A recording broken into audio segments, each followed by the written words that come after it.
जब अकबर ने बीरबल को सुनाई 7 अधूरी कहानियां और कहा इन्हें पूरा करो। एक दिन अकबर का मन दरबार में बड़ा शरारती हो रहा था। उन्होंने सोचा, हर बार तो बीरबल हमें चतुराई से मात देता है, क्यों न इस बार हम उसे उलझा दें। अकबर ने आदेश दिया कि सब दरबारी इकट्ठा हों। जब सब आ गए, अकबर ने मुस्कुराकर कहा, आज मैं बीरबल को 7 अधूरी कहानियां सुनाने वाला हूं। ये कहानियां न पूरी है न सीधी, और इनका अंत भी मैंने नहीं सोचा। बीरबल को इन्हें यहीं अभी सबके सामने पूरा करना होगा। दरबारियों में हलचल मच गई। 7 कहानियां एक साथ, ये तो मुश्किल है। बीरबल ने मुस्कुराकर कहा, हुजूर, अगर कहानी अधूरी है तो वो सिर्फ आधी सजा है, बाकी आधी सजा आपकी बातों को तुक में लाने की है। अकबर, एक गांव में एक गधा था जो रोज रात को छत पर चढ़कर उड़ जाता था। एक दिन वो वापस नहीं आया। बीरबल, हुजूर, वो गधा उड़कर बादलों के पार चला गया और वहां देवताओं के घोड़ों को घास खिलाने लगा। 1 साल बाद जब लौटा तो उसके पंख नहीं थे, लेकिन अक्ल आ गई थी कि जमीन पर चलना ही सुरक्षित है। मोरल, हर चमकती चीज उड़ने लायक नहीं होती। अकबर, एक किसान को खेत में सोने का बर्तन मिला, लेकिन उसमें सिर्फ आधा ही सोना था।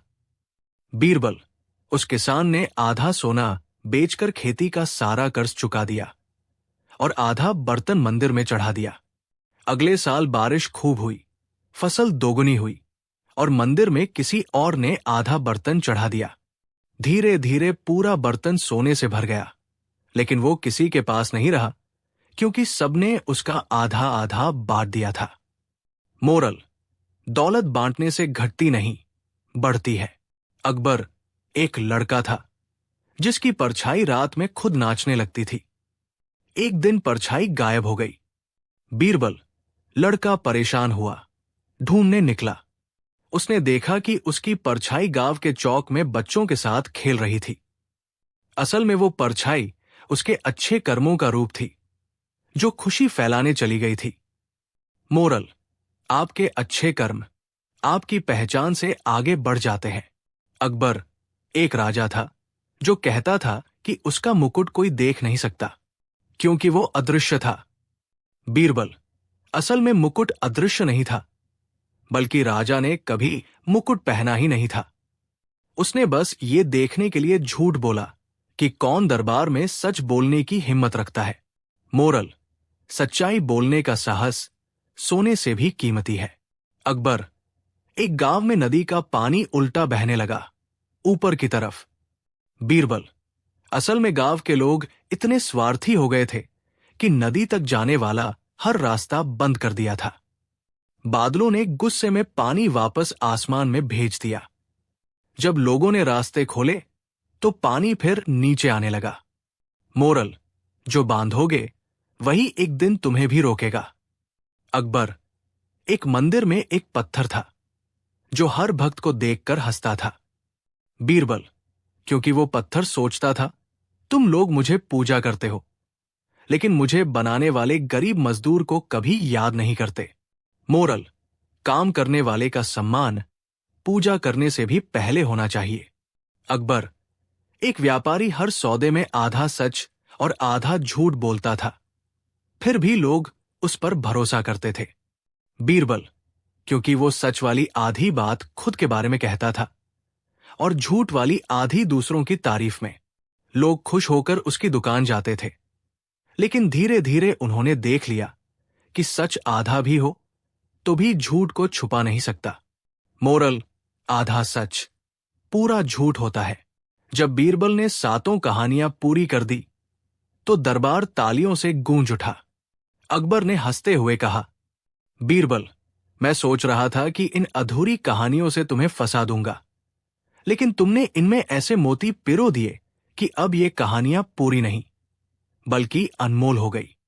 बीरबल ने झुककर कहा, हुजूर, कहानी का अंत कभी अधूरा नहीं होता। अगर उसमें सीख हो तो वो हमेशा पूरी रहती है।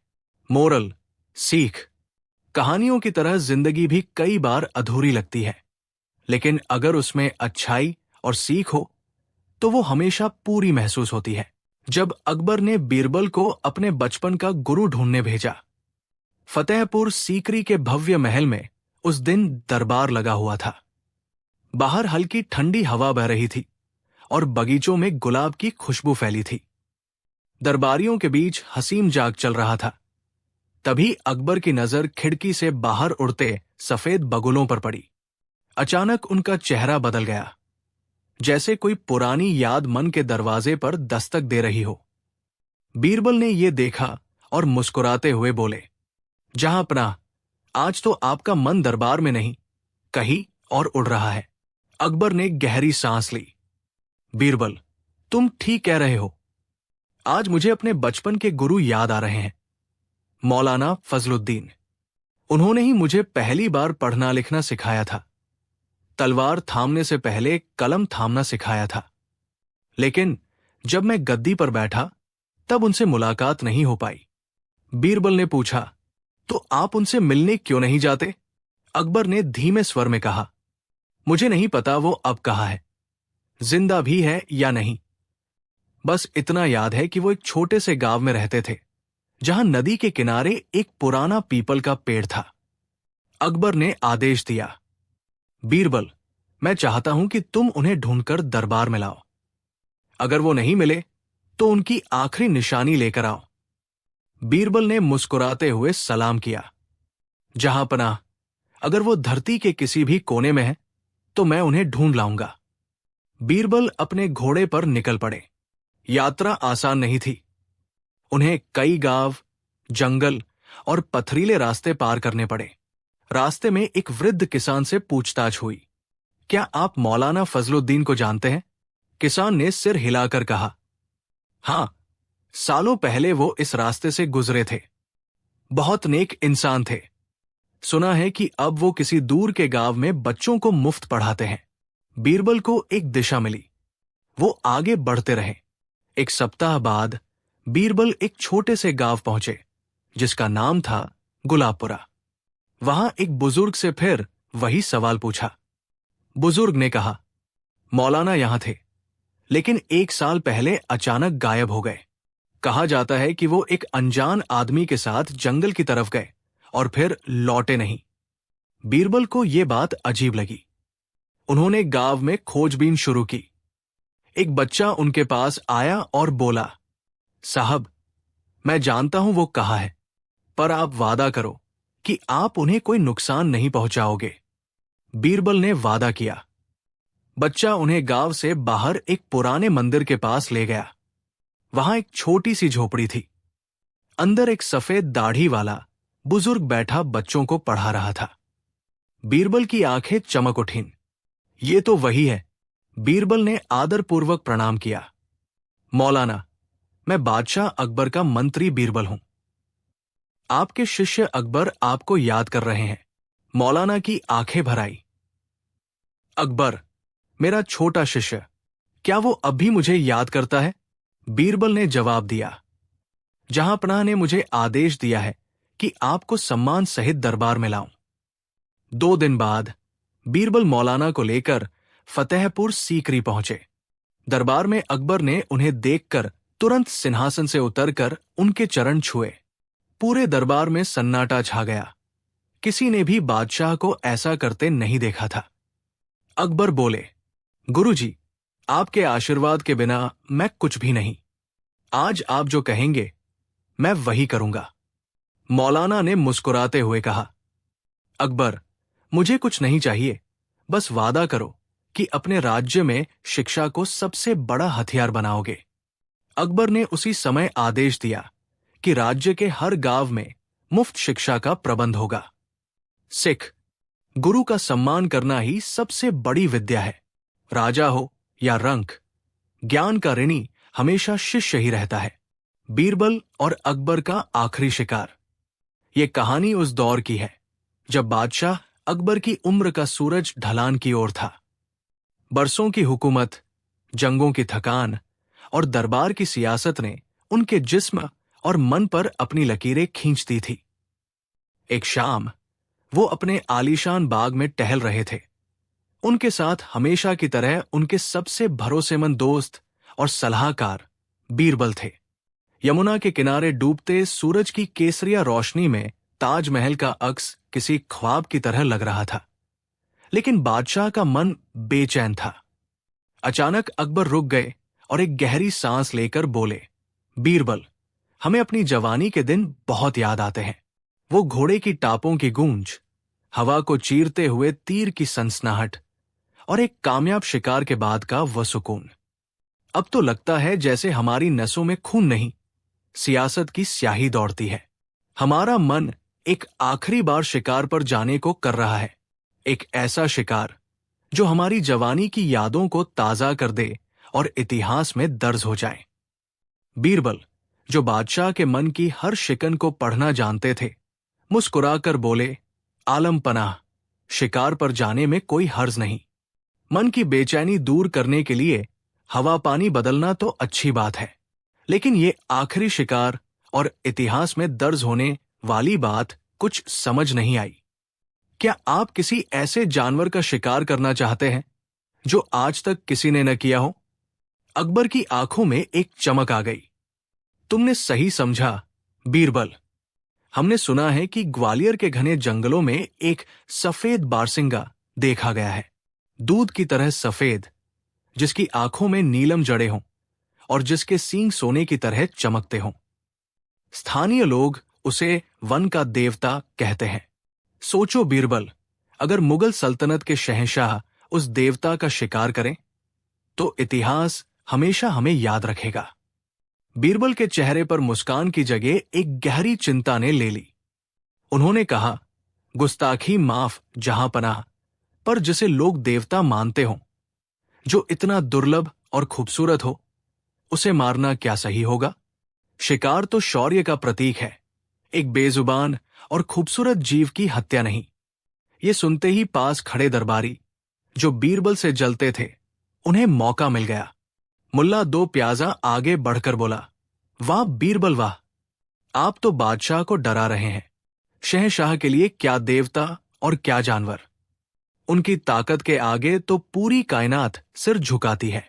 हुजूर, आप बीरबल की बातों में ना आए, ये तो बस अपनी अक्लमंदी का रौब जमा रहे हैं। दूसरे दरबारियों ने भी मुल्ला की हां में हां मिलाई। अकबर अपने फैसले पर अडिग थे।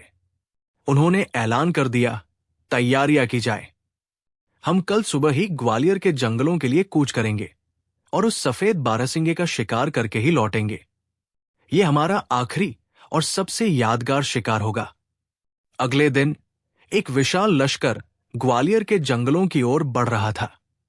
हाथी, घोड़े, सिपाही और शिकारियों की एक बड़ी फौज थी। बीरबल भी मन मारकर साथ थे। उनके चेहरे पर एक अनजानी आशंका थी। जंगल में डेरा डाला गया। स्थानीय गाइडों ने बादशाह को उस सफेद बारहसिंगे के बारे में कई कहानियां सुनाई। उन्होंने बताया कि वह कोई आम जानवर नहीं, बल्कि जंगल की आत्मा है, जो उसे नुकसान पहुंचाने की कोशिश करता है।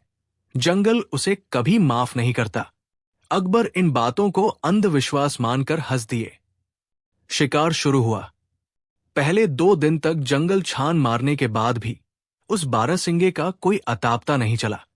कई दरबारी, जो शहर की आरामदायक जिंदगी के आदी थे, थककर चूर हो गए। कोई कीचड़ में गिरा, किसी को मधुमक्खियों ने काटा, तो किसी का घोड़ा बिदक कर भाग गया। ये सब देखकर बीरबल मन ही मन मुस्कुरा रहे थे।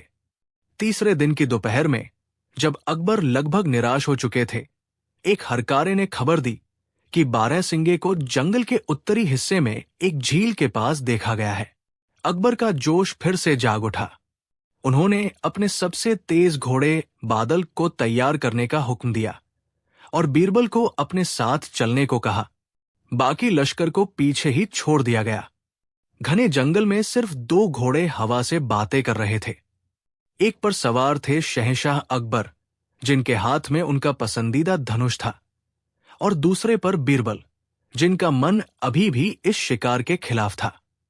जल्द ही उन्हें झील नजर आई, और झील के किनारे पानी पीता हुआ वो अद्भुत जीव खड़ा था। वो कहानियों से भी ज्यादा खूबसूरत था। उसका पूरा शरीर चांदनी की तरह चमक रहा था।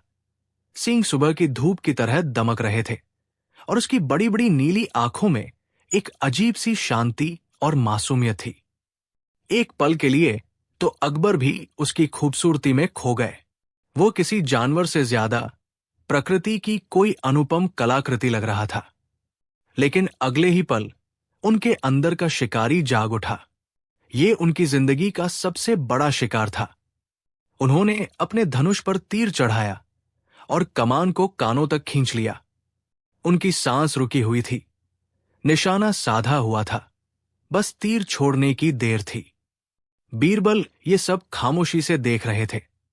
ठीक उसी पल जब अकबर तीर छोड़ने ही वाले थे, बारहसिंगे ने पानी से मुंह उठाया और उनकी ओर देखा। उसकी आंखों में डर नहीं था, बल्कि एक अजीब सी स्थिरता थी, मानो वो कह रहा हो, मार लो, मैं तैयार हूं। और फिर पास की झाड़ियों से एक सफेद हिरनी और उसके पीछे एक छोटा सा शावक, जो मुश्किल से कुछ दिनों का रहा होगा, बाहर निकले और उस बारहसिंगे के पास आकर खड़े हो गए। बारहसिंगे ने अपने परिवार को देखा और फिर अकबर को। वो अपनी जगह से 1 इंच भी नहीं हिला, मानो अपने परिवार की रक्षा के लिए अपनी जान देने को तैयार हो। ये दृश्य एक तीर की तरह अकबर के सीने में लगा। उन्होंने जो देखा वो वन का देवता या शिकार का इनाम नहीं था। उन्होंने देखा एक पति, एक पिता, जो अपने परिवार के लिए ढाल बनकर खड़ा था। उन्हें उस बेजुबान जानवर की आंखों में अपनी बेटियों के पिता का अक्स नजर आया। उन्हें लगा जैसे वो एक जानवर को नहीं, बल्कि एक पूरे परिवार को तबाह करने जा रहे हैं। जब बीरबल ने अकबर के लिए साधु का भेष बनाया, फतेहपुर सीकरी के दरबार में उस दिन अफरातफरी मची थी। एक दूत हाफता हुआ अंदर आया और बोला, जहांपनाह, राजधानी के बाहर एक अजीब साधु आया है।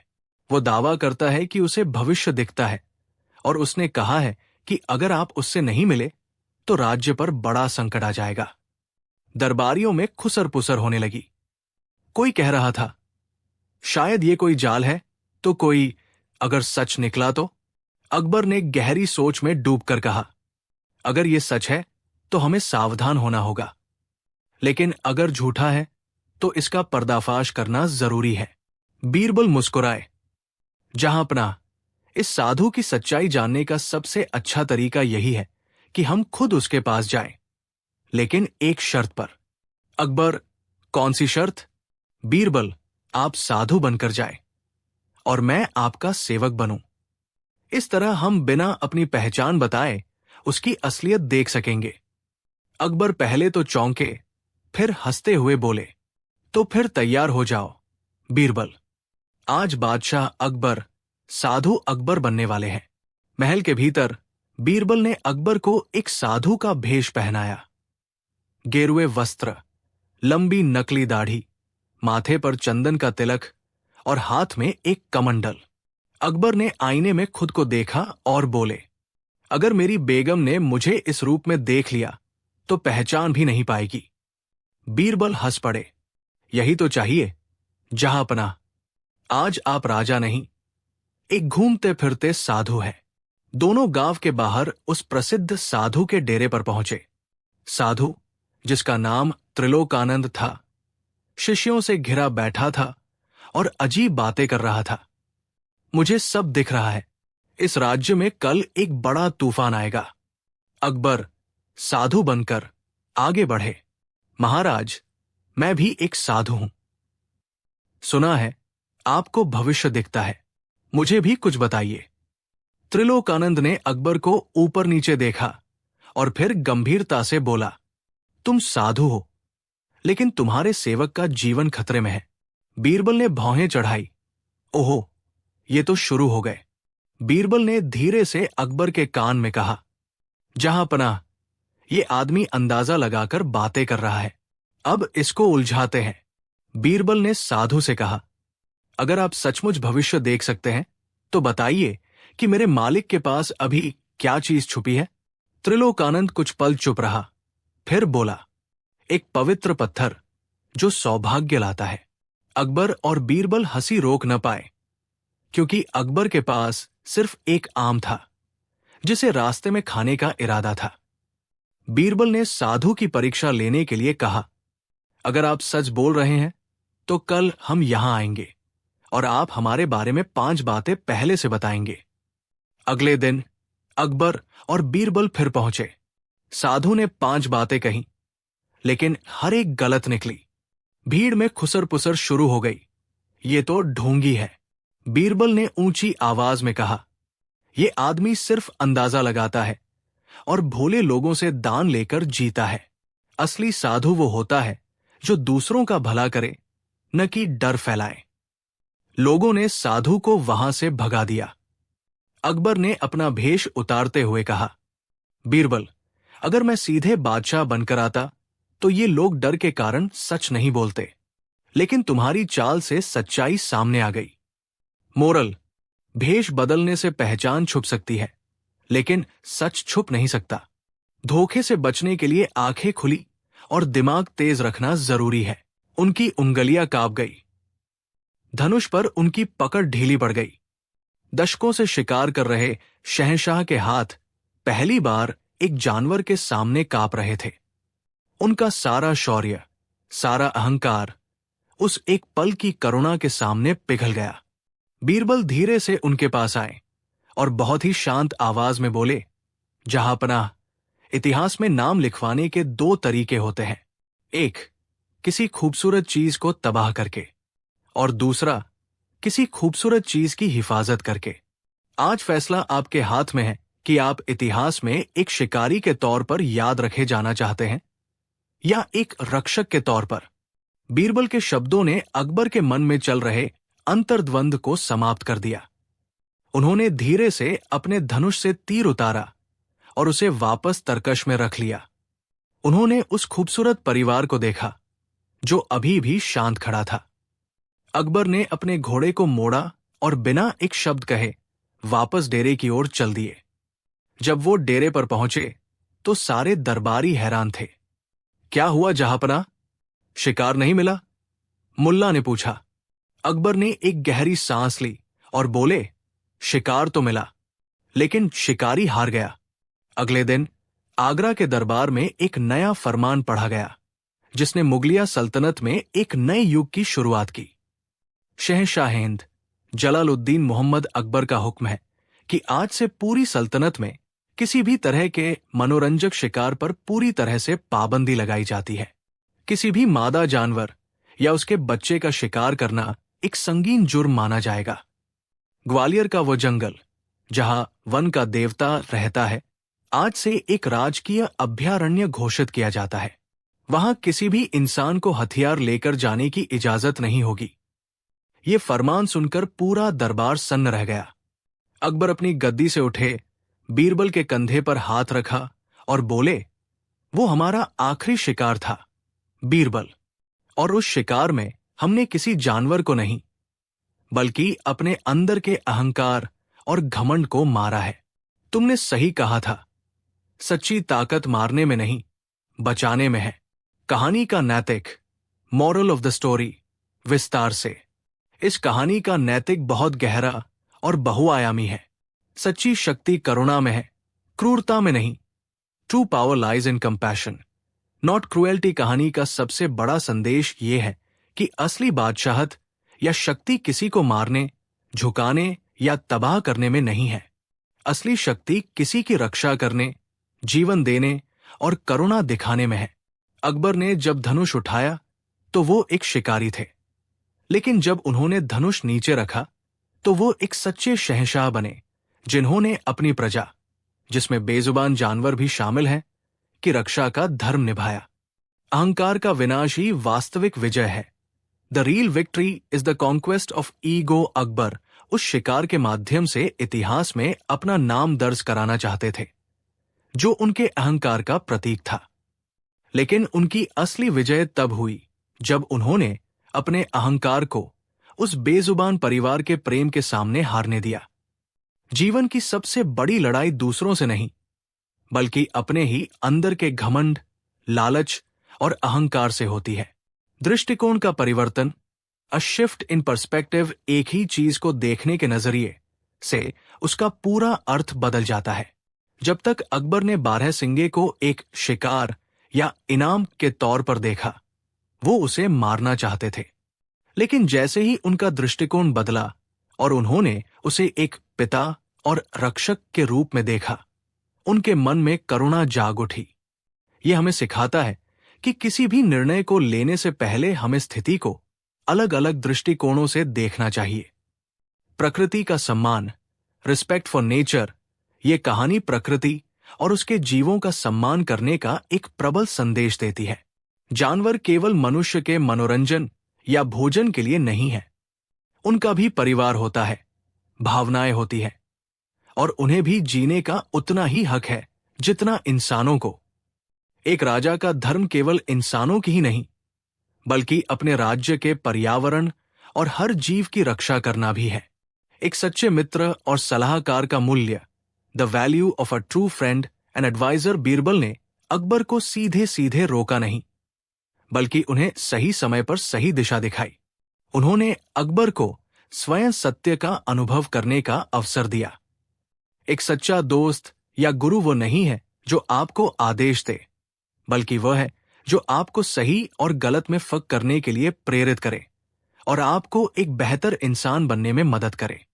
बीरबल की भूमिका इस कहानी में एक सलाहकार से बढ़कर एक आध्यात्मिक गुरु की थी। ये अकबर और बीरबल का आखिरी शिकार इसलिए था क्योंकि इस घटना ने शिकार के प्रति उनके नजरिए को हमेशा के लिए बदल दिया। ये केवल एक जानवर को जीवन दान देने की कहानी नहीं, बल्कि एक महान सम्राट के हृदय परिवर्तन और उसके ज्ञानोदय की कहानी है। अकबर का आखिरी सवाल, जिसका जवाब आज तक किसी को नहीं मिला। फतेहपुर सीकरी के दरबार में उस दिन का माहौल कुछ अलग था। सुबह सुबह ही बादशाह अकबर ने दरबार का ऐलान करवाया। आज दरबार में एक ऐसा सवाल पूछा जाएगा जिसका जवाब देने वाले को इनाम नहीं, बल्कि एक नई जिम्मेदारी मिलेगी। दरबारी सोच में पड़ गए। इनाम नहीं तो कौन सी जिम्मेदारी? क्या ये कोई जाल है? जब सभी इकट्ठे हुए, अकबर ने अपनी गहरी आवाज में कहा, आज मैं आप सबसे एक ऐसा सवाल पूछूंगा जो मेरे जीवन का आखिरी सवाल भी हो सकता है। दरबार में सन्नाटा छा गया।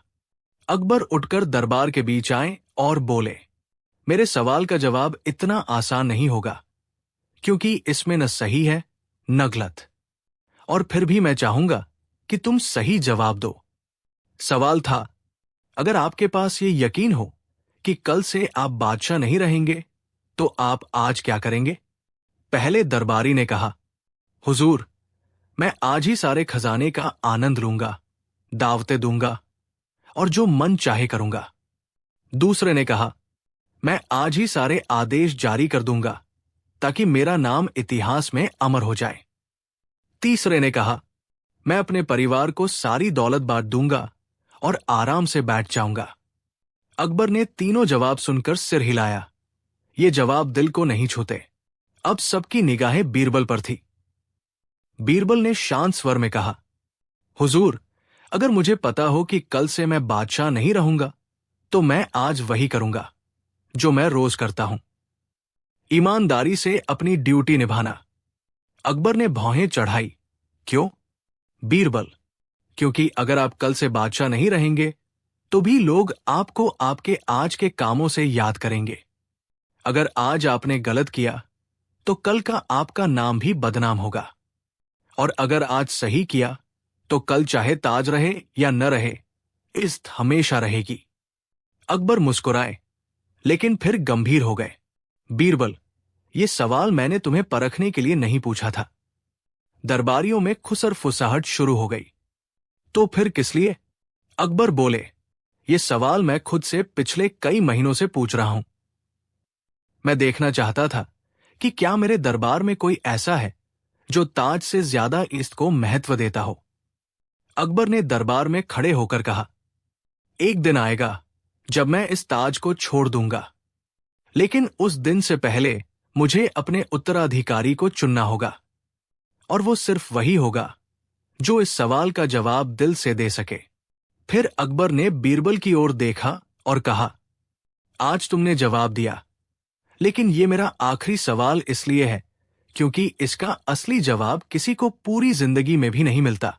बीरबल ने पूछा, हुजूर, क्या मेरा जवाब सही था? अकबर हंसे। सही और गलत यहां मायने नहीं रखते बीरबल। मायने रखता है कि जब आपके पास सब कुछ हो तो आप क्या करते हैं, और जब आपके पास कुछ भी न हो तो आप कौन बने रहते हैं। मोरल, सीख, ताकत, दौलत और ताज आते जाते रहते हैं, लेकिन आपका चरित्र और आज के कर्म हमेशा आपके साथ रहते हैं।